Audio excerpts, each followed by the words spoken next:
So we know that our minds change our bodies. Is it also true that our bodies change our minds? And when I say minds, in the case of the powerful, what am I talking about? So I'm talking about thoughts and feelings and the sort of physiological things that make up our thoughts and feelings. And in my case, that's hormones. I look at hormones. So what do the minds of the powerful versus the powerless look like? So powerful people tend to be, not surprisingly, more assertive and more confident, more optimistic. They actually feel that they're going to win even at games of chance. They also tend to be able to think more abstractly. So there are a lot of differences. They take more risks. There are a lot of differences between powerful and powerless people.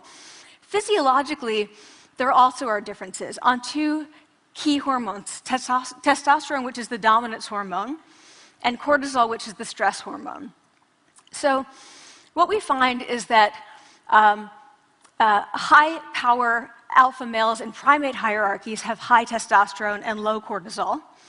And powerful and effective leaders also have high testosterone and low cortisol. So what does that mean? When you think about power, people tended to think only about testosterone because that was about dominance. But really, power is also about how you react to stress.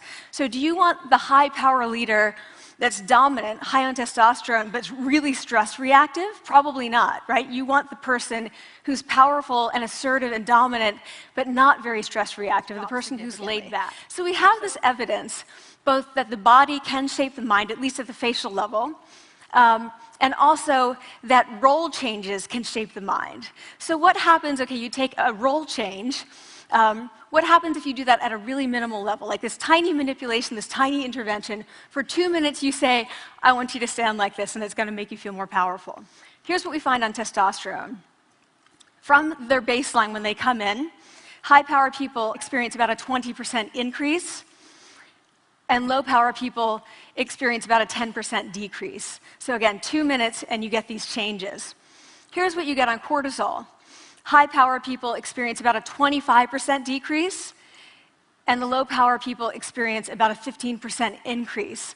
So 2 minutes lead to these hormonal changes that configure your brain to basically be either assertive, confident, and comfortable, or really stress reactive, and feeling sort of shut down. And we've all had that feeling, right? So it seems that our nonverbals do govern how we think and feel about ourselves. So it's not just others, but it's also ourselves. Also, our bodies change our minds.